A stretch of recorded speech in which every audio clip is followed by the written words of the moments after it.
Hello and welcome to the Warhammer Podcast, episode 222. I'm your host, Brad. This is my co-host, Eric. How's it going? And on today's episode, we are going to teach you how to play a little old game called Warhammer 40,000, 11th edition. Sounds good.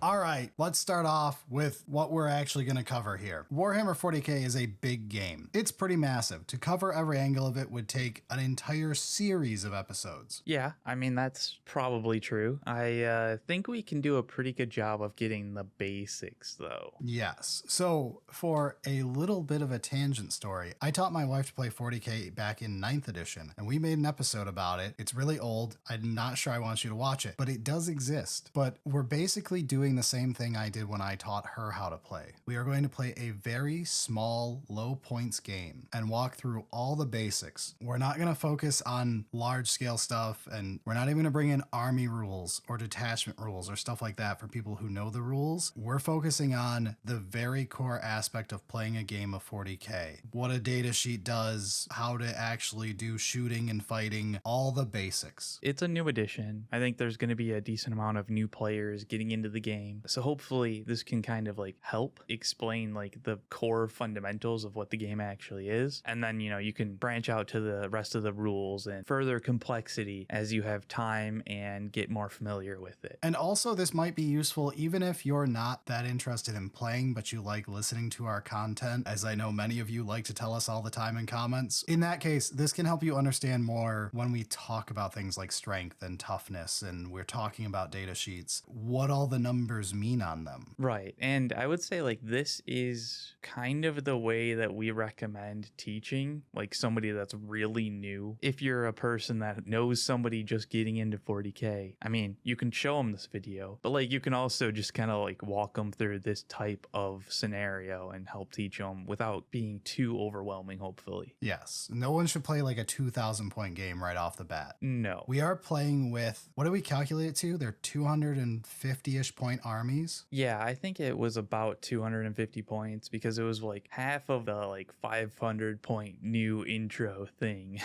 essentially. Very small, couple units, which is enough to get the core fundamentals of moving, shooting, fighting, that kind of stuff. But before we move into it, one last thing. If you have no interest in any of this topic at all, but you're a regular, stay tuned anyway, because we're going to tell you a secret way to get a hold of a free copy of the Armageddon box. Ooh, spicy. There you go. Now you're stuck here. Buckle up. All right, let's get into this, Eric. Let's have some fun. We recorded a bunch of footage. We played a game of Warhammer. We would have had fun if we weren't recording it. Yeah, it took a little while. Cameras are stupid and made by the devil. Yeah, that's basically true. There might be some inconsistencies in the footage that you've seen because cameras are difficult and they're made by the devil. We may have had to recreate shots. Yeah, there's a couple shots that are unusably bad, and hopefully the ones that we were able to keep are not too out of focus, but we did our best. All right, enough preamble. Let's talk game. How do we play 40k, Eric? Well, first you have to have the things to actually play. All right, so what do we need? Like, what is the very core basics of playing 40k? I would say you probably need the models. That's a good start. Another one is terrain, or, I mean, you could just use like the terrain footprints or whatever, but printing those out was not easy. Yeah, 11th edition does have terrain footprints that you can print out for free on Warhammer Community site, or you can get fancy and 3D print some like we did, but there's lots of options for that. The footprint should be enough. If you need terrain on the cheap, get yourself some pots and pans and some cardboard boxes and stuff like that. That's how we started. It's great, baby. You love it. Those Amazon boxes, cut them up. Yeah. Remember back in the day we used the little like banana bread tins? The baking tins? Yeah. I love the baking tins. Those are still fantastic. They make good cargo containers, man. Hell yeah. Anyway, get some terrain so that way you have stuff to break up the battlefield and it's not just a giant flat plain. Then you also probably want to have access to some rules. So that being like the core rules, codex, data sheets. The core rules are available for free. Warhammer Community has them. Data sheets can be found in your codex. There are some physical ones ones depending on releases and stuff. Everything always ends up out of date with all physical media. There is updates to it digitally on Warhammer community in the download sections that you can go look up actual current rules for the game. There's also other ways to find the rules, but Wikipedia. Wikipedia. let's try not to get them banned. In however way that's going to happen. But yes, there are ways to find it. Beyond the rules, it's also a good idea to have something to write on and something to write with. Yes, you have to keep score at worst, but also when you're learning, I recommend keeping a notepad and paper anyway. When my wife was playing her teaching game, she stopped me multiple times so she could write notes and had me repeat stuff so she could write it down because it made her remember it better. If you're new, do not be ashamed of doing that. It's a really good idea when you're learning a big game like this that you plan on playing for a couple of years. It's okay. Take some notes. It's good. Yeah, 100%, especially because the game is so large and complex. You can easily get lost in the weeds and forget some of the core fundamentals that you should really be focused on at the beginning of learning. There's also a weird nostalgia of seeing your old game's scores. That's true. I love looking at our notepad and seeing like the game we played 3 months ago as you're flipping by and you're like, oh man, I beat the hell out of my brother in that game. Yeah. I mean, even when you're losing, sometimes you can look at the score and remember like, oh yeah, I remember that game. I got absolutely murdered. That was fun. That's where I learned this strat is complete bull. Yeah, right. Further into what you need to play, though, you're going to need a measuring device of some type. Yes. So you can do rulers or whatever, but honestly, just get yourself A yo-yo. Just get yourself a measuring tape. If your name is Eric, don't put your thumb against the side of the measuring tape as you retract it and get blood all over the place when we're on camera. It mostly stayed in my body. It's fine. One last thing, though. You're going to need some dice. And boy, do I have a place you can get those. At the best dice on earth are at poorhammer.com, baby. But any old dice will do. Yeah, just D6s and the normal dice. Nothing crazy. Steal some out of some Yahtzee. You are going to want a solid handful, though, not just like one or two. That should be all we need, though, right? Yeah, I mean, like, I guess a table technically, but now we're starting to get a little... You require yourself and another player. I mean, other players, not technically. You should both be wearing clothes at the start of the game. So, I mean, I think that is basically what you need to actually play. Don't worry too much about, like, winning, especially at the start. Your first 2 or 3 games are going to be mostly learning more rules each game. Yeah. And starting to internalize how things work so that you don't have to recheck the wound table every time you roll. The game that we're going to kind of show and, like, walk through is not even really focused on winning. We didn't really pay attention to missions, secondaries, kept it simple. We very cleverly did not script this game so that nobody could score points at any turn we show. Right. So, I mean, I think that's kind of the intro before we actually start. Let's just jump into it, I guess. Yeah. So we have 2 armies in front of us, Eric. Let's talk about them. Yeah. It's actually from the new Armageddon box because 11th edition or the new edition is here. It's 11th edition. They've given up. They're already on 11th edition. They don't say new 40K now. The ad phase is over. We're good. But we did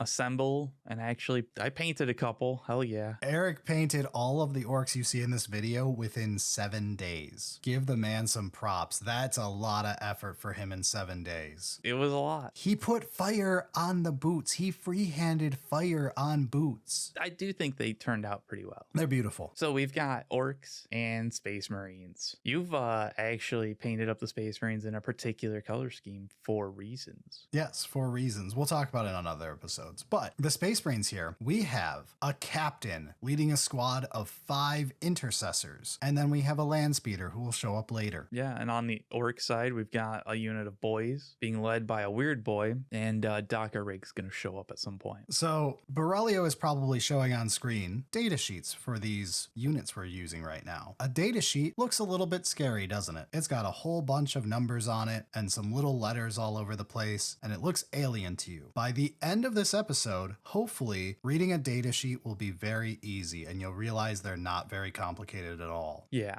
but at the start, gonna kind of ignore most of it, and then we'll bring up the parts of the data sheet that are useful as we go kind of thing. So let's begin our game. This is, in our scenario here, part of a larger game. We're gonna ignore some rules for real rule sticklers. Let's begin during the Space Marines' first movement phase, and let's discuss moving. Yeah, so this is the first little thing on on your data sheet, there is at the top of the data sheet the name of the unit, and then a bunch of like bubbles that have a couple letters above those bubbles and numbers and stuff like that. You're going to look for the M. That's the movement characteristic. It's going to be something like 6 inches. If you're lucky. If you're unlucky, you might only have 5 inches or 4 inches, but they make pills for that now. Very, very mature. But that denotes how far you can move. So any normal movement, you can go up to that distance. Good to go. So the Space Marines only move 6 inches, but we want them to move further. So you can do different types of moves in 40K. You can either do a normal move up to your move characteristic, or we can do something called an advance. An advance move, we get to roll an extra D6, and we'll add that number to our move characteristic. So let's do that. And we get a 2. Nice. All right, so we are moving 8 whole inches. Right, and when we move them, we want to make sure that we're maintaining coherency of the unit, which has a bunch of rules and whatever, but generally it's just stay within 2 inches of another model and stay within a 9-inch circle for all the models. Basically stay together. Move them like they're a unit. You did it right. Yeah, now that we've done movement, we can shoot. Yeah, so we can see those orcs over there. We want to shoot them. Technically, if the terrain piece was between us and nobody was standing on it, we couldn't actually shoot at each other. That's how the terrain is blocking it. The footprint tells you you can't see past it unless you're within it. We're not going to go too in depth into like terrain and all that stuff because it does get a little bit more complicated. But that's the one simple rule we'll cover. So now we can see the orcs, so let's shoot some orcs. There's a problem though. Yeah, there is. We advanced, and that means you can't normally shoot because an advanced move locks you off from shooting or charging. However, if we read our data sheet, we can do something to save the day here. Intercessors have what is called a bolt rifle. That is their main weapon. It has 2 keywords, which is the little words in the brackets that are in all caps. They are assault and heavy. We're going to ignore heavy for now. We'll talk about it later. For assault, it has a pretty simple rule. You can shoot even though you advance this turn. So we will use our bolt rifles on this squad and shoot. The captain doesn't have an assault weapon, so he's not going to be able to shoot, but the intercessors can all shoot their bolt rifles. Right, so all 5 intercessors are going to shoot their bolt rifles at the orc boys. The range is 24 inches, so let's check that. We're well within range. That's good to go. So we can shoot. How many dice do we get to roll, Eric? So for the weapon, there's like a table next to the actual weapon name. That's where we saw how far it can shoot. And next to that is the number of attacks. The bolt rifle has 2. So we get only 2 attacks, but I want to shoot more. Well, it would be 2 attacks for every intercessor. So we've got 5 of them. Okay, so we have 10 attacks, but I want more. Well, there is an ability that intercessors have. So abilities are generally on like the middle right side of the data sheet. This one in particular is Hail of Bolts, which lets your unit's bolt rifles have an additional +2 attack. So let's use that ability. So they're all shooting 4 shots. So now we have 20 as long as I'm good at math. Yeah, I think that checks out. Now we have to figure out if you can actually hit with all of those attacks. And to do that, we roll a hit roll and compare it to our ballistic skill of each weapon. So let's roll 20 dice. All right, now how do we figure out which ones hit? So we need to look at the ballistic skill of each of the weapons, and that is going to be actually right next to the attack number. It's under the BS part of the table, and you're going to see something like the bolt rifles 3+. That means anything 3 or greater hits. So 3, 4, 5, or 6 will hit. All right, so we'll remove all the 1s and the 2s. So now all the orcs are dead, right? No, not quite. We've got 11 hits, but now we need to see if those hits actually have a chance to wound. So we're gonna again have to roll some dice. All right, so let's grab all these, roll them again. And now how do we figure out if we wounded? So there's a little table that we want to compare the results to. We're going to look at the weapon's strength, which is again in the table next to the ballistic skill. So the bolt rifles have a 4. And we're going to compare that to the toughness of the enemy unit. So the toughness of the boys and the weird boy in both cases is 5. Which you'll find up at like the top part of the card next to the movement characteristic. There's a section that's for T, toughness, and the boys have 5. So we're going to compare the 4 strength to the 5 toughness and look at what the little table for wound rolls actually tell us. And the table can look scary, but to break it down for you, it's really simple. You start at a 4. If your strength and toughness are equal, a 4 up is enough. If your strength is less than their toughness, then you need a 5 up. If it's greater than their toughness, you need only a 3 up. And then there's the extreme cases. If you're half or less than their toughness, you need a 6 up, which will always work. And then if you're over twice their toughness, you only need a 2 up, and only ones will fail you. Right, and a 1 always fails. So in this case, we have a strength less than their toughness, so we've got to get 5s. 5s and 6s to wound. We roll 11, and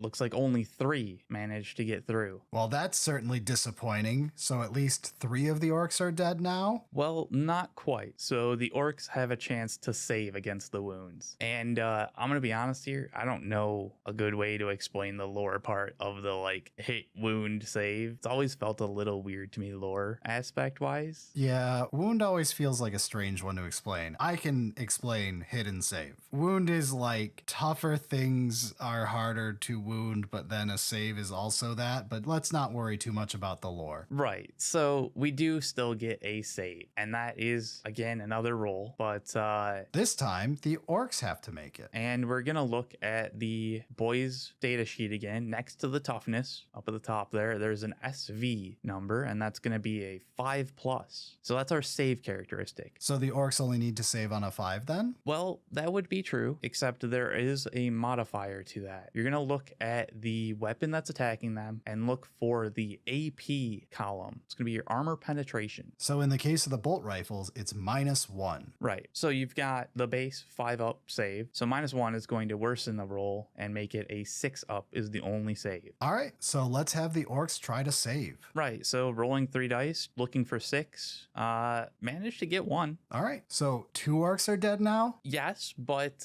breaking that down a little bit more to kind of explain things, we need to look at how much damage the weapon's actually going to do. In this case, the bolt rifle is only going to do 1 damage. Again, that's on the same table. It's next to the AP. It follows left to right in where you need to look for those numbers in the different sequence. Yes, data sheets are actually laid out very well. We can now also read the entire ranged weapon portion of this data sheet, and you should be able to understand it for the most part. Each of these weapons that they can choose to shoot, we now understand what range, attacks, ballistic skill, strength, armor penetration, and damage all mean. The only thing is potentially some of the keywords we might not know yet, but that's okay. So we know the weapons have done 1 damage each. We need to look at how many wounds the boys have. So that's like the health of the actual model. And in Age of Sigmar, it's called health. And please Games Workshop, 12th edition 40K. If no other change, make it be the health characteristic, so we can stop saying wound multiple times to mean different things. It is kind of annoying. We have more words in the English language we can make use of. That is true, but at least for now, we need to look at how many wounds the boys have. So this is going to be on the like core characteristics up at the top there. Next to the save is going to be the wounds. You're going to look for the W. The boys have 1 wound. Let's ignore the boss knob for now. Yeah, so when you decide on who's taking damage in your unit, you get to decide who eats the bullet. So in this case, Eric's boys, he's going to choose to have the boys do it. So these 1 wound models are going to be the ones that get hit. And so each damage is going to kill 1 boy because they only have 1 wound. And so we've got 2 boys down. Huzzah, we've almost won. Yes, it's very close. And I mean, that's it, right? That's all the shooting, right? Yep, and then the next thing we can do is charge, but we can't because we advanced, which would then lead into the fight phase. But we can't because no one that we're looking at right now is in combat right now. So that's the end of the Space Marine turn. Well, that means it's the Ork turn now. So we start with the movement phase, right? Well, not quite. There is some like upkeep before then. We've got the command phase. So the command phase is the actual start of a turn. We didn't bother with it on turn 1 for simplicity's sake, but for the command phase, for the orcs, the only thing that's going to matter in here right now is both sides are going to get 1 command point. And that generally doesn't mean too much at the moment to you, but they'll be useful very soon. Let's go to the move then. All right, so what do you want to do with your boys here, Eric? Well, I think it's probably a good idea to move them at the intercessors. I think orcs do like to tussle, so yes, that makes sense. They do have a move characteristic of 6 inches. So we're going to move 6 inches towards the Space Marines. All right. We're not going to advance though because we don't have assault on the weapons. The ranged weapons are maybe not the most exciting for orcs, but I still want to shoot them. And if you advance, you can't charge, which orcs are quite fond of doing, so it makes sense. So moved 6 inches towards the Space Marines. All right, so is that the end of your movement then, Eric? Yeah, I'm done moving. All right, then I want to show off a rule because I don't want these boys to charge me. Okay. I'm going to use a stratagem, and we're going to make use of these command points, but I'm going to be even more clever. Wow. So let's look at my captain datasheet. He has an ability called Rites of Battle, once per battle round per army. When a stratagem targets this unit, I can reduce the cost by 1 CP for that use. So I am going to use a stratagem from the core rulebook. These are called core stratagems. There's a pile of them, but we're going to focus on this one. It's called Fire Overwatch. It costs 1 command point, so reducing it by 1, it costs nothing for me. Jackpot. Hey, that seems pretty good. There's no better price than free. So Fire Overwatch is basically us trying to panic shoot at the orcs before they attack us. Right. And I think Berilio's probably overlaying this with the Fire Overwatch strat. Don't worry too much. It is potentially a little overwhelming to look at, but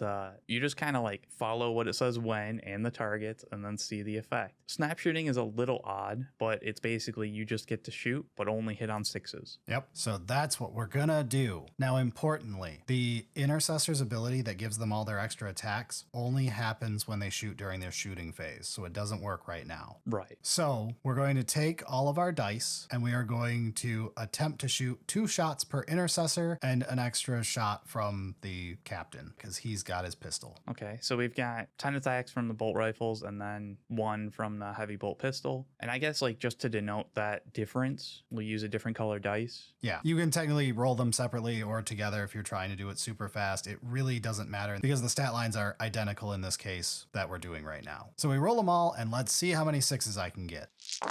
Right. And again, the reason we're looking for 6s and not taking a look at the ballistic skill on the datasheet is because the Fire Overwatch stratagem says only on 6s. Oh, so only 1 hit. All right, well, we have 4 strength versus the 5 toughness of the boys, so let's roll the wound roll. I need a 5. Wound 5. And I get it, baby. Looks like you managed to get that one. So the boys are saving on their 5 up. But it's modified by my bolt rifle's AP, so you have only a 6 up. Right. So trying to get a 6. And it failed. I mean, that's to be expected to a certain point. So 1 more dead boy. All right. Well, that wasn't that much, but I got it for 0 CP, so it's not a big deal. Right. And just like a quick aside on that one, we're not going to go too in depth on stratagems, but there are a bunch of core strats. I think there's like 10 core strats, and then your faction will be giving you others based on your detachments and all that kind of stuff. One of the ones that you probably should pay attention to is command reroll, which we'll likely be using this one later. This one comes up pretty often because in a game of random chance where you're rolling dice, sometimes that random chance doesn't feel good. And you want to try again. Well, command reroll lets you reroll 1 roll for advance, charge, damage, hazard, hit, save, wound, attacks. Most things you get a chance to roll again in case you rolled poorly. So just kind of keeping that one in the back pocket. You'll likely use that one fairly regularly. With that said, let's move into shooting. All right, I've done all my tricks. Now you get to do the rest of your stuff. Finally, let's start with the weird boy. We've got the Ed Banger weapon. Oh, this one's got an interesting ability. Yeah, it's got psychic. Psychic, for what it's worth, lets you ignore ballistic skill, weapon skill, and hit roll modifiers. Like any negative ones you want, you can still keep your positive ones. But it's not relevant in this scenario, but just because we're seeing it here, that's what it does. But you also have a datasheet ability called WA Energy. Yeah, for every 5 models in the unit, add 1 to the strength and damage of the weapon. And technically there's a downside if you have 10 or more, it gets hazardous. But, well, you killed some of my boys, so we're not going to have that part. So you do have +1 strength and +1 damage. Okay. Yeah. So this is now a scary weapon. So let's see it go. Well, it also has precision, and precision is a keyword that lets the weapon target the character. So we're gonna try and get that Space Marine leader, get him out of the way. All right. So the character will be forced to take the wounds now. Yeah, we've only got one attack on this weapon. We're hitting on a 4-up. Our ballistic skill for here is 4-up. Hey, there we go. I kind of expect that not to happen. Hey, 50-50, we take it. It either happened or it didn't. Come on.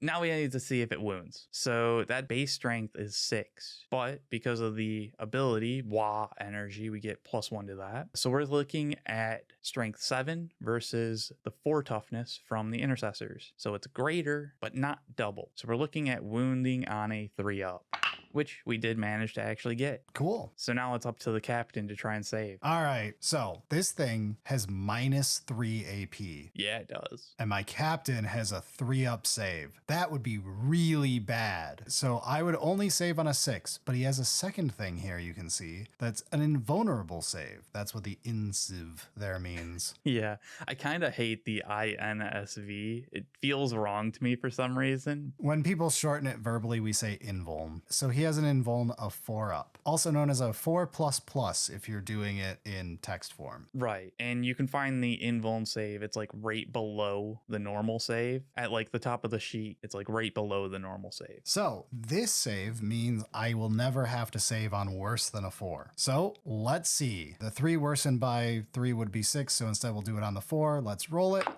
And I make it, baby. Too bad. Still, it was a good shot. Now we've got the rest of the boys shooting though. And yeah, we got a bunch of shooters. All right. Yeah, this is a lot. First, what's rapid fire 1? Okay, so rapid fire is a keyword that gives you an additional attack dice if you are within half of that weapon's range, essentially. So the shooter, rapid fire 1, has an 18-inch range. So if you're within 9, we get an extra attack. So let's measure and figure out how many of these models get that extra attack. Well, sadly, not all of them are going to get the extra attack from rapid fire, but we do have a few. And so, hey, we'll take it. So all but 3 get the extra attack. And then you have your boss knob, and he's got different weapons. So when you're looking at what a unit actually has for their weapons, there's a unit composition section, and like it'll show this unit is equipped with these weapons. And that's like its base default. So the boys unit composition is a boss knob and 9 boys. The boss knob is equipped with a slugger, a custom shooter, and a big chopper. Every boy is equipped with a slugger, shooter, and chopper. But there are war gear options. And so the boss knob can have one of its custom shooter replaced with a combi shooter and a combi rocket. And that's what we've done. That's why you see the rocket on him. Yes. So he's got a combi shooter and a combi rocket then. So he's going to fire these off and we're going to see what happens. Right. The combi shooter doesn't have the rapid fire 1. So it's just going to be flat 2 attacks there. The combi rocket is 1 attack. It has some different strength characteristics and stuff like that. So we're going to denote that one by rolling a purple die. But the rest of the shooters are all 4 strength, 0 AP, 1 damage. So like we'll just combine them all, 17 shooter attacks, and then 1 with the rocket. All right. And Orks hit on, oh my God, a 5-up. Yeah, we thought the Ed Banger 4-up was not great. No, it's generally 5-ups. So we're looking for a 5 and a 6. Yeah, Orks aren't great shots. No, but we do shoot a bunch. That's always fun. You do shoot a lot. The rocket misses. Shock. That's good. Yeah, but since we shoot so much, we did get 6 shooters to hit. Okay, not bad on 5-ups. So now you have to wound me though. So we take a look at the strength. We've got 4. The intercessors have 4 toughness. So we're equal, which means 4 up to wound. Which actually, hey, rolled pretty well. 5 wounds. All right, so I'm going to have to save these. Do they have any armor pen? No, they're all 0 for the AP column, which is rather disappointing. All right, so for these, there is no precision, so I don't have to take it on the captain. So these are going to the intercessors. So my save is 3 up. Let's see what I get. All right, I only failed 2 saves. So your shooters are damage 1, so it's 2 damage total. Yeah. My intercessors have 2 wounds instead of just the 1 of the orc boys. So it takes 2 damage to kill 1. So 1 of them dies. I was so excited. It was going to be 2 dead intercessors. It would have been great. All right, so we remove one of our intercessors, and now we are good. So shooting's over, so end of the turn, right? No, very much not. It is time to charge. Ah, unfortunate. Yeah. The boys are going to charge into those intercessors, and it's going to be great so we can hit them with our choppas. So to make the charge roll, we roll 2d6, and then hopefully that's enough to move into base to base, start hitting them, engagement range, fight, melee, woo, yeah, rah, wah. And just so we know in advance for what we're going to need, it looks like you'll need a 9. Not impossible, a little tough, but let's see. Jesus. Hell yeah. Snake Eyes is not going to do it. All right, so I am safe now, right? We're definitely not going to do the thing that we talked about like literally 2 minutes ago. I think we're going to do the thing that I brought up earlier and was like, hey, this could be quite useful. Let's use that stratagem, command reroll. I don't have a way to make it free like your captain made your strat usage. So I'm just going to use one of my CP to command reroll. All right, so we'll update you back down to 0 CP left. All right. Boxcars! Cinema. Hell yeah. Solid 12. We can move wherever we need to. So, behind the curtain here, this is obviously a partially scripted game so we can show off all the rules. Eric really did roll Snake Eyes into boxcars. You can't make this up. It's It BS. was so reminiscent to my smite. Just perils into perils. Go for Perils it. into the other perils, but at least it's a super smite. Yeah. And it's like, hell yeah.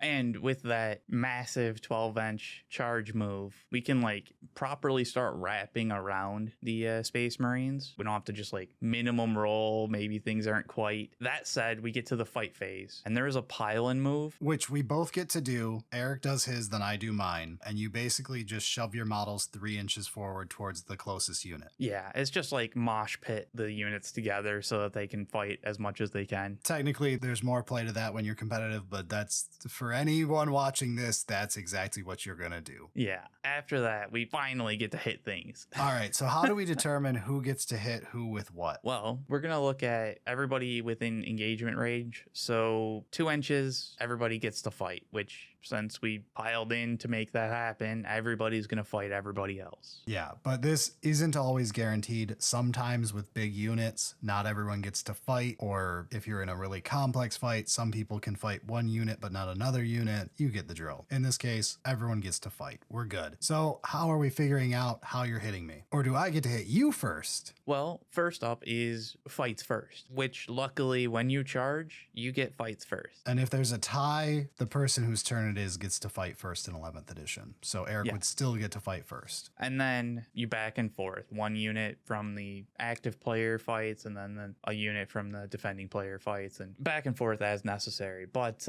we only have the 2 units. Mine has fight first. I'm going to fight first. Let's start with the weird boy, because it's a little bit of a different melee profile. The Wah staff has 3 attacks. The weapon skill is essentially the same as ballistic skill. It's just for the melee weapons. Yeah, this is the melee version. So it has a 3-up weapon skill, which means we need a 3, 4, 5, or 6 to hit. That's a lot better than orc shooting. It is, yeah, quite a bit. So I'm expecting this to go well, which, hey, 2 hits. I mean, 3 would have been great, but like, I'll take the statistically 2 hits. All right, so I'm toughness 4. The Wah staff is strength 8. Good lord. Okay, so I guess you wound on 2s. Roll Snake Eyes again, please. No, didn't happen. 2 wounds at -1 AP. All right, so I've got a 3-up save on these guys, -1 AP. I need 4 ups. Let's roll them. All right, 1 failed. How much damage is it? This one's interesting. It is a variable amount of damage. It's D3 damage. Oh boy, we get to explain what a D3 is. This looks dumb when you first start playing 40k. It's very simple. To roll a D3, you roll a normal 6-sided die. If it rolls a 1 or 2, it's 1. If it rolls a 3 or 4, it's 2. If it rolls a 5 or 6, it's 3. It's just take the 6 values of the die and in your head, cut it into the 3 categories of highest to lowest. Yeah, so let's see what we got. That's pretty good. We got 3 damage. So my intercessors have only 2 wounds, but unless a rule tells you that damage spills over, it doesn't. And in this case, none of the rules tell us damage spills over, so one guy just gets very dead. So he takes 3 damage out of his 2 wounds and goes to -1. He is toast. Properly pulped. But that's not all that's in the unit. We have more, so you get to keep on swinging till everything in the unit's done. So we've got the 6 boys attacking with their choppa and the Noob with a big choppa. So they both have 3 attacks each and are hitting on 3-ups. But the big choppa has 7 strength, so we're gonna make sure that that one's special there. Yeah, and we'll roll it separately if it ends up hitting. So rolling 18 choppa attacks and the 3 big choppa attacks, hitting on 3-ups. We get 1 big choppa hit and 14 normal choppas hit. Okay, let's finish the big choppa first. Okay, strength 7 versus... I'm still toughness 4 the whole time. All right, so it is more, but it's not quite double. So 3 ups then. All right, let's give that a shot. Fucked it up. Well, of course, we failed the big damage one, All right, good. but we still have the rest of the choppas. Unfortunately, there's still a lot of them. All right, this is 4 versus 4, so you get 4s. Yeah, looking for 4-ups. There's no way it doesn't. And we get 6 wounds. That's still a lot. All right, so I have a save characteristic of 3. The choppas have an AP of -1. All right, so that modifies it to a 4, so I need 4s here. Getting the captain to 2 fail. All right, all right. 1 damage each. I'll take 1 more dead space marine. That's a lot better than I thought we were going to end up. I feel like I was let down a little bit by that big choppa, but hey, we still did some work. Sadly, it does mean that the Space Marines get to hit back. Yes. So everyone who's left alive gets to swing now. So I've got an intercessor, the sergeant, and the captain. So let's do the intercessor and the sergeant first. The intercessor only has a close combat weapon because he's got his bolt rifle. So he's just kind of clubbing you with his bolt rifle or punching you with his fist or however we want to say it is lore wise. The sergeant can pull out his chainsword and go hacking away. So that's what he's gonna do. So I get 5 attacks with a chainsword. I'll use purple dice for these. And then 3 from the close combat weapon, which is worse. And we'll split it up if we have to later. These all hit on 3s. All right, so 3 chainsword hits and 3 close combat weapon hits. Cool. They're both the same strength and toughness. Let's just keep rolling them like this. I have to get 5s because you have more toughness than I have strength. Right, you have 4 strength and I have 5 toughness on my boys. 1 to 5s. So 2 chainsword attacks wound. All right, all right. So now you have to save. The chainsword has AP -1. So 6s for you again. Yeah, the boys have their 5 up and it's worsened by 1 from the AP. So we're looking for 6s.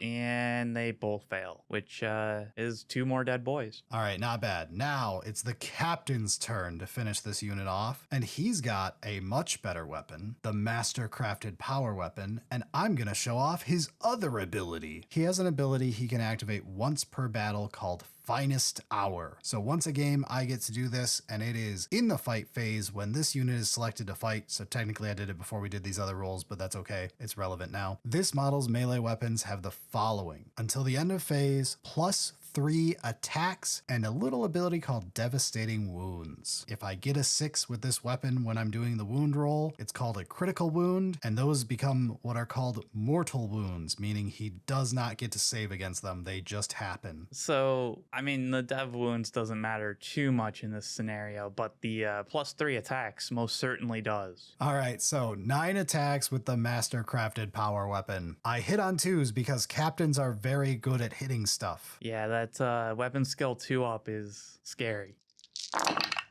All right, 7 hits. So this one is a higher strength. It's strength 5. So it's the same strength as your toughness. So I get to wound on 4s now. All right, 4 wounds. Now, Eric, make your saves. This is AP -2. Nice 5-up save you have, sir. Yeah, so 5-up save worsened by 2. I don't think I can roll a 7 on the 6-sided die. All right, so every one of these is going to do 2 damage to a boy. You don't even get a save. But luckily there isn't spillover, so it's just 2 more dead boys.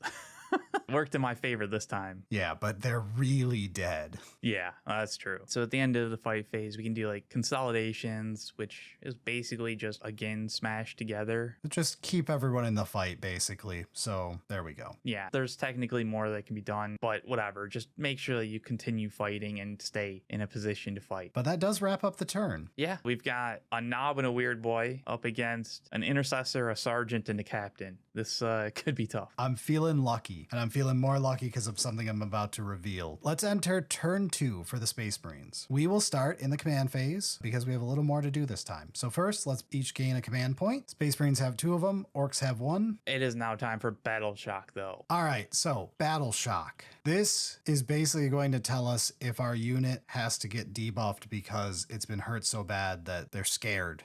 So why do we have to do the Battle Shock roll this time when we didn't before? Either if you're already Battle Shocked, you have to do it to make sure you're still Battle Shocked, or you're finally done peeing your pants. Or, in this case, we're at or below half our starting strength. So we started out with 6 models in this unit. We now have 3 models. So we are at half strength. So we have to Battle Shock. There is a stratagem I can use here called Insane Bravery, which would automatically make me pass the Battle Shock. And since it's a new battle round, I can even use my captain's ability to do it for free. I don't know, that seems like it's kind of defeatist, right? Yeah, it's only once per game, and I believe Space Marines know no fear because I'm an idiot. So let's roll for Battle Shock instead. All right, so to do the Battle Shock roll, you do a leadership roll. Essentially, you just roll 2d6. You pass if that is equal to or greater than your leadership characteristic. All right, so my leadership is 6 up. This is nice and easy, right? 2d6. I've never failed a smite roll in my life, and that's even lower. Yeet. I failed, Eric. Hell yeah. Nice 3. All right, so I am now Battle Shocked. What does that mean? Well, my objective control characteristic, which we're going to talk about right now, is now dash or null. That's interesting. I also cannot target this unit with stratagems now. Oops. Yeah, oops. So my captain's sweet ability won't work, and we're not eligible to start an action, which luckily we're not getting into in this, but basically it's a way you do stuff to score points in the game. Yeah. So I want to control this terrain piece because it's one of the objectives of the game in this made-up game we're playing. The way you would normally do this is we both see how many models and what their objective control characteristics are and compare them against each other. The bigger dick wins. So my intercessors normally each have 2 OC, and my captain has 1. So I would have 5 on this point. Eric, what do you have? The boss knob has 2 and the weird boy has 1. So you would have 3. So I should control this point right now. However, my OC is now null, so I don't. So hubris, thy name is Space Marines. Rip. But it does look like there's something else happening to this battlefield. My God, it's the land speeder with a steel chair. Also, a Docker rig just got done deleting a bunch of other Marines. Look at him over there. Ooh, hi Docker rig. It's like we're zooming out a little bit from the very zoomed in part of this made up battlefield. All right, so now we can get things a little more complicated to bring this game to a close. So a second unit on each side. We've got 2 things to work with here. Let's start the turn proper now. I'm going to move. Yeah. And I can't control this point because I don't have any OC. And I would really like to shoot you off this point, but my pistols probably aren't going to do the job. Probably not. So I'm going to do a risky maneuver here. I'm going to have the intercessors do a different type of move than we've seen, called a fallback move. All right. So a fallback move lets me leave combat. I can walk backwards up to my movement characteristic or any direction out of combat. You just can't like get back into combat with that unit. Yeah. So it does mean that I can't shoot with this unit, and it does mean that I can't charge again with this unit. So I'm going to fall back, but there's a problem. So there's a little second bullet point here where it's desperate escape. My unit's battle shocked, so I have to use this mode. I have to make a hazard roll for each model in the unit. So we'll deal with that right now. So there's 3 models. I need to make 3 hazard rolls. For each of these, we're going to roll a d6. On a 1 or a 2, I'm going to suffer a mortal wound on this unit. I mean, it's only on a 1 or a 2, so it shouldn't be too big of a problem. Surely nothing bad will happen. Yes. Eric, something bad has happened. Failed all 3 damage. Damn. We didn't even script this part. I just suck. All right, so we take 3 damage. Importantly, these mortal wounds will each spill over their damage because of how we're taking them. So my first guy dies, so we're going to take the intercessor away, and now the sergeant is wounded. So we will put a little die next to him with a 1 on it so that we know he has 1 wound left. When we denote how much damage a unit has taken or how much health they have left, because of how the data sheets are kind of set up, you have a wounds remaining on the data sheet. So when you put a die next to to a model, that's going to denote how many wounds are remaining, not how much damage they've taken. Correct, because we do this the right way, Age of Sigmar. So that it's easy to look across the board and see, oh, there's 4 left, not it's taken 4, but how many did it have? So basically, he's got 1 of his 2 health left. All right, but now that I'm making my desperate escape, I can actually get out of here. It took a lot. It might not be worth it in the end, but we'll see. But now I'm going to move him back slightly. Let's just move him like 3 inches away to get him out of the way here. Right, you don't have to move the full movement characteristic. Yeah, and ideally, in another turn or 2, I can now jump back onto the point once I get rid of my battle shock in a few turns, and I can take the point over now that the orcs will be dead soon, we hope. Fair enough. We've got the land speeder. All right, so here's my master plan, Eric. This land speeder has an OC of 3, so I'm going to drive it straight into this brick wall. You do have a 14-inch movement characteristic, so it can kind of go wherever it needs to. Yes, so it is going to fly straight forward, and I am just going to put the edge of the base onto the edge of the terrain here. So now it is touching the terrain and is part of the calculations. So we have 3 OC from me and 3 from you. So let's get rid of these orcs and make it so I'm winning this. All right, that means it's time to shoot. All right, the land speeders can shoot the orcs that aren't in combat right now, standing alone on this point. It has a lot of guns. So by default, this would have a multi-melta, an onslaught Gatling cannon, and a Storm Fury missile launcher. But in this case, we have swapped out our onslaught Gatling cannon with our war gear option, which is a heavy flamer. So brother, we got the flamer, the heavy flamer. We have achieved the meme. Okay, fair enough. So I am going to shoot all 3 of my weapons. I have a heavy flamer, a multi-melta, and a Storm Fury missile launcher. And they're all going into the boys, right? No, sir. That Docker rig exists, so we are going to fire something at it. The Storm Fury missile launcher has a range of 48 inches, well within range of this Docker rig. So I will fire a missile at the Docker rig and everything else into the boys. All right, fine. That makes sense. So let's do this in an order. First, we'll do the heavy flamer. This one has a new ability called Torrent, also known as my favorite ability in 40k. I love flamers. It does not roll to hit. It automatically hits. So that's why it has a BS of NA. It's not applicable. We don't have to do this step. But you do have to like random the number of attacks. You could just shoot once. That's true. So I have D6 attacks. Let's find out how many of these auto-hitting attacks I get. 5, baby. All right. I knew my luck was going to run out at some point. All of those 1s and 2s. It was okay, fine. It's only 5. So 5 auto-hitting attacks. So now we're rolling to wound. I'm strength 5. You're still toughness 5. So 4 ups. All right, 3. Can't complain about that one. Make 3 saves at -1 AP, sir. All right, so my orcs have the 5-up save. Worsened by 1. We're looking for 6s. We failed all 3. All right, so all 3 have failed. Your knob has 2 wounds, so it eats the first 2 damage, and then you take a wound on your weird boy. It's surely 1 wound, right? No, it's not. It is only 4, though, so we're down to 3 wounds remaining. And we still have the multi-melta to go. This does a little bit of damage. So I'm within half range of my multi-melta. We'll get to the melta keyword when it matters. Let's make sure that you can actually hit, though. All right, fine. Sandbag this, if you will. I've got 2 attacks here, 3 at ballistic skill. Both of them hit. I'm wounding here. Strength 9 versus your toughness 5. So I need a 3 up. Nailed him. Okay. Eric, I have bad news, and there's 2 layers to this. Yeah, what's the AP? I've got save, right? -4. I've got no save. Okay, cool.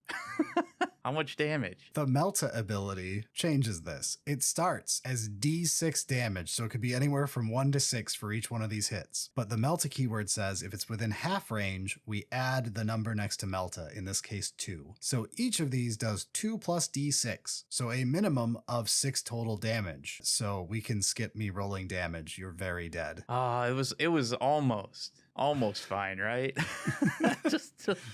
Just a little bit overkill. All right, so I still have a missile launcher left. Let's do this. I'm shooting the Docker rig. It's an attack hitting on 3 up. Launcher. I got the hit. All right, strength 12 versus what's your toughness? The Docker rig actually has 8 toughness. Okay, so it's only 3s, but still pretty good. Got the wound. All right, I assume this probably has a massive amount of AP again, right? It's a little, it's 3. Okay, so I have a base 3-up save at a -3 AP is not great, but I do have a 5-up 5-up invulnerable save. Okay, so you can save on a 5 then. Yeah, so like a decent shot that failed still. Okay, how much damage is it? So D6 plus 1, so it's a minimum of 2. I mean, it could be 7 though. I mean, this is fine. The Daka rig has a lot of wounds. I'm sure you're gonna roll poorly again. So let's see.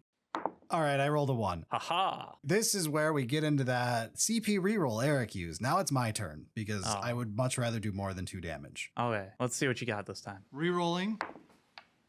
It's more than 2 damage. All right, take 3, Eric. All right, the Daka rig has 11 wounds, so we're down to 8 wounds remaining. All right, I have finished shooting everything, but there's a little problem. There is a little problem. The weird boy has an ability that matters at the moment. It has Deadly Demise. And so this is an ability that's in like the core section, right under the abilities. You might miss it if you're not paying attention. Basically, everything that's volatile has this skill. So like all vehicles tend to explode, a lot of monsters, and people who have heads that are prone to exploding. Yeah, so the weird boy has a Deadly Demise D3. Deadly Demise is you roll a D6, and on a 6, you do the number D3, in this case, damage to all of the units within 6 inches of it. Do not do this to me. Let's see that 6. Of course, we got a 6. I hate you so much. This was real, by the way. We didn't care what he rolled, and he rolled the 6. There's a few things that we might have fudged a little bit. Like, I mean, why you decided not to use the strat on Battle Shock and whatever. But this one we got.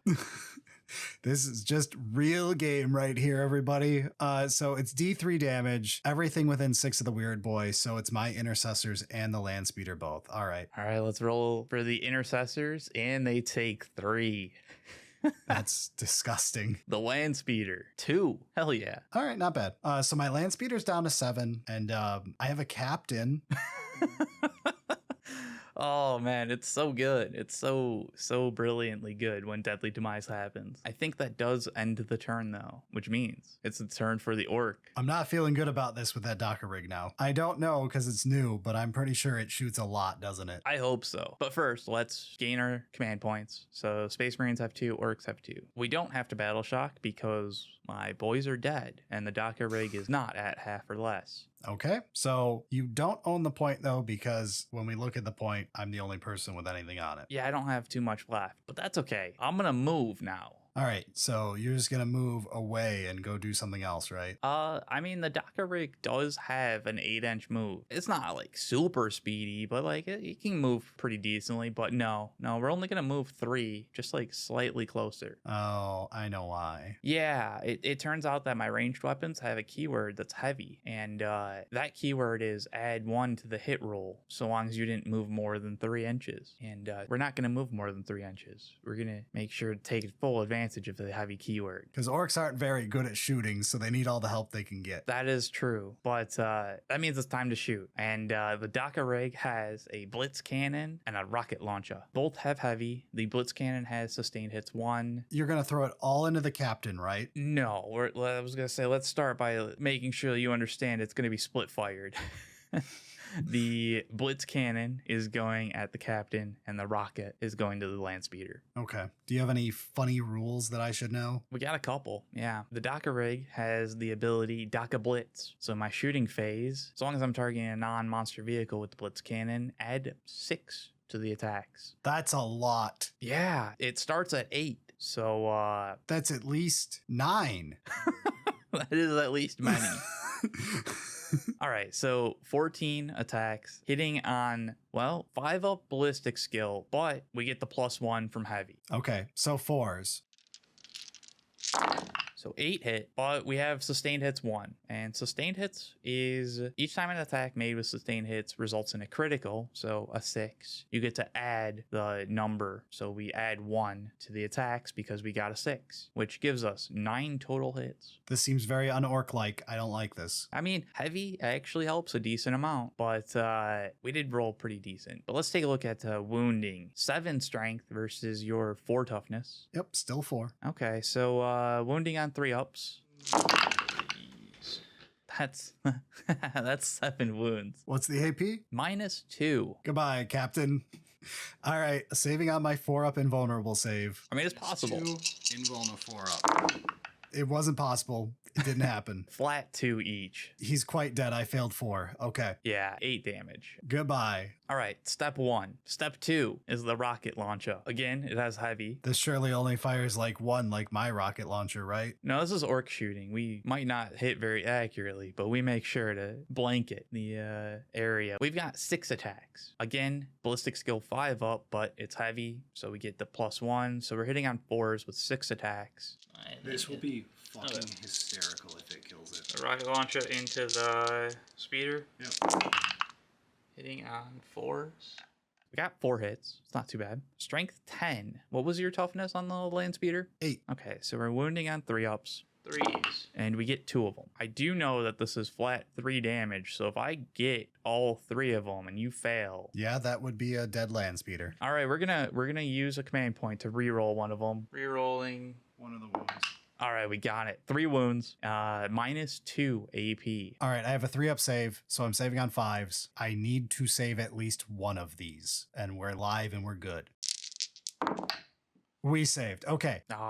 So we took 6 out of our 7. That was a good showing from the DACA rig. I feel like I rolled a bit hot, but didn't quite get there. Also in our footage, you may notice that we did not track certain health properly because we had forgotten during the gameplay section to record the deadly demise change. But the speeder has 1 wound left. Right, that was very close. But yeah, I mean, I think that we can probably end it there unless we're gonna like zoom further out. No, let's keep it here. I think this does a very good job of showing you all the basics. So you should understand the majority of things that we talk about when we talk about gameplay stuff now. Like we've covered all of the stuff that happens on a data sheet and the idea of trying to control points because that's how you'll get victory points in a full mission usually. There are other ways. We could talk about secondary objectives and all that, but we'll save that for you to find out. But yeah, this should be a good start for you. From here, I would say go play, enjoy. It's very fun. It absolutely is. We didn't cover some rules. We did not cover terrain. It would take like 2 hours to talk all the way through all the corner cases involved in terrain. Basically, just look at the rules as you're playing and don't be afraid to go, hang on a second, let's double check this in the rule book. It's all okay while you're learning. And it's okay even after you're learning because sometimes you just forget things, especially as we get older and dumber. And I mean, as you're learning, don't worry about making mistakes. It's going to happen. Just, keep in mind that you are still learning. So don't like lock in some of those initial assumptions on how the game works and, check back every once in a while. But yeah, don't worry too much about having things perfect. You're not playing for money or anything crazy like that. So just have some fun. There's a bunch more to the game. Like we didn't talk about like the actual faction rules, detachments. So there's a bunch more for you to learn. I would say don't go too crazy all at once though. Don't go from something like this game straight into a 2K full mission. Focus on a small game. Try to make like 500-point armies to verse each other with it first and then start building up from there. Take it slow. You're going to have a very long, fun ride ahead of you. Don't rush. Yeah. And I mean, since you're just getting into the game, we showed off Space Marines and Orks. There are a lot more factions. Yeah, we play a lot of factions. We have a big play group with quite a few, just for you guys to look at some of the things you could be playing. Look at all these pretty models we've got. There's so many ways you can play. One of the things I would say is try to find an army that you like both aesthetically and gameplay wise. Play whatever you find fun. And we have on our channel a full playlist of stuff focused on new players, so that should hopefully be linked on the screen right now. Find episodes that sing to you and you can find your way through this game just fine. While you're there, and before you leave this, if you could do the YouTube pleasantries, it helps us a lot. We're like 10K away from 200K subscribers, which would be crazy to hit. Yeah. If you're new, please check that you're subscribed because we've got a bunch of content to help you out. I think we had committed to something for the 200K episode, but I don't remember what. We're just doing a Q&A. It's been a while since the last Q&A. I wonder if anyone will ask questions about Eric's foot fetish. Gee, it will be such an original concept. I'm sure we won't get 500 questions repeating the same joke. I can't wait to review all of them. Yeah, I was like, it's just as painful for Brad, so it's okay. I'm the one who made the joke, so I guess it's my fault. That's true, yeah. The architect of my own suffering again. Also, don't forget to check back in next week. We've got a pretty interesting episode on co-op 40K. Yeah, if you're a fan of cooperative games, but you still like 40K as an IP and want to play it, make sure you're subscribed and come back in a week. All right, but that does it for the main episode here. I think we've covered everything, right, Eric? We're not doing any giveaway or anything, right? I guess we have kind of alluded to that at the early part of the episode of like, hey, stick around and you might be able to win a box of Armageddon. So, hey, this is finally that time. So we should delay it slightly further and say, you could become a patron of ours if you like this content and want to support us, like great patrons like Morg over at patreon.com/solely-singleton. And we have producers we thank every week. They are Aetherian but on deployment, Ava, Tech Priestess, Billy the Git, Brad, Eric, still scared of women, Breaking News 480 Custodian Guard, C5 Dynamite, Certified Pegstar, Charles Lang, Corvus, Demolition Man, Dolphin Caviar, Gilgamesh Versus, Is It Me or Do 1-point detachments feel too safe, Kiwi Fruitbird, Claws, Le Bloop Bloop, NJ Harlan, Pizza 00100, Robohap, Sam Brown. Scott the Jim Crab, Mr. Festastic. Oh, fucking hell. Oh, no. Oh, no. I feel like that's like a common... It probably is. We're very good at Scandinavian. This isn't delaying the credits at all. Berilio probably had to hit the pause button on the credit sequence. Yeah, that's like a common thing, I think. Help me.